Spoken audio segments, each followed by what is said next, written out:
Hello, everyone. Welcome to the AIoT training camp. In this course, we will describe how to select the distribution warehouse locations for vending machines. We will introduce some general clustering algorithms and their principles.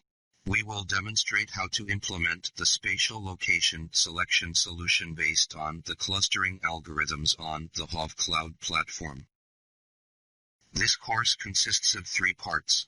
First, I will introduce how data brings business innovation and transformation in the big data era and how to use data thinking and methods to analyze and resolve problems. After that, I will explain the algorithms involved in the distribution warehouse location selection. That is, the clustering algorithms. In this part, we will learn the general clustering methods and principles. Although the clustering methods aim to achieve the same goal, the data quality and distribution are different. For example, the k-means algorithm is more suitable for solving the problem of convex clustering on datasets, but cannot aggregate into other shapes. Therefore, an appropriate clustering method needs to be selected according to a specific scenario. At last, I will explain the code for implementing the case. On the cover of The Economist magazine on May 6, 2017, data is compared to the most valuable new energy in this era. Data to us in the 21st century is just like oil to us in the 20th century. Data has become the driving force for the change and development of various industries. In the past, we entered the store with demands. Now, data helps us explore unperceivable demands. In the public utility field, data and big data technologies improve the operation efficiency of the entire society.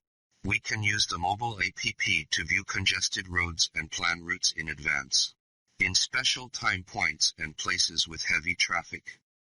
The public security system can allocate and schedule personnel in advance based on the data analysis result.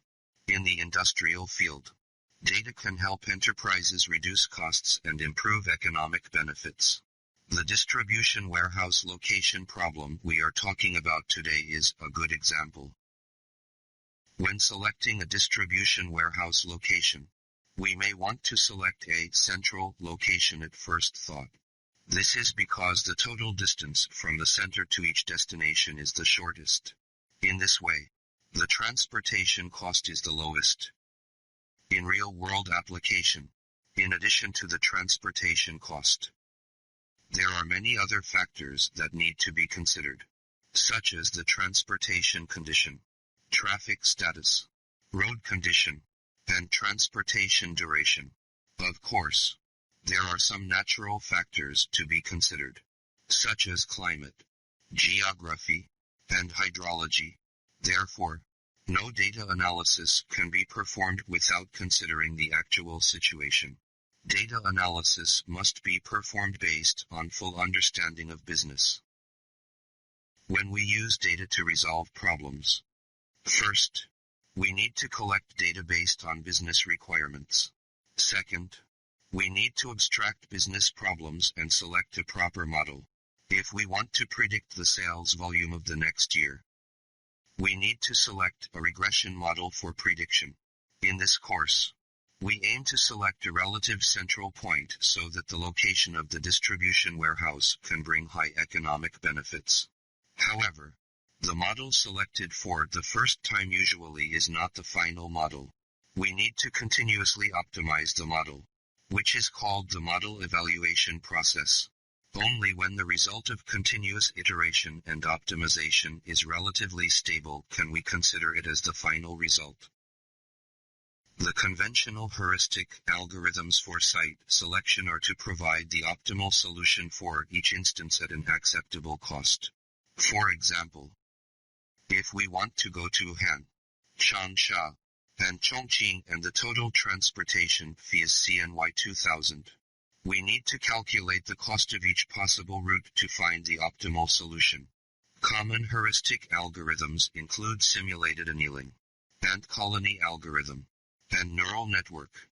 Another solution is analytical hierarchy process AHP based on expert consulting. However, this method relies heavily on the experience and knowledge of experts. Another efficient method is the median method. This method is simple and rough, but the factors to be considered are simple. The last method is the clustering method introduced in this course. The clustering method is similar to the median method. The transportation cost and efficiency are also considered as the main factors. However, in this case, by using clustering algorithms, both the warehouse location and the best number of distribution warehouses can be determined according to the clustering result.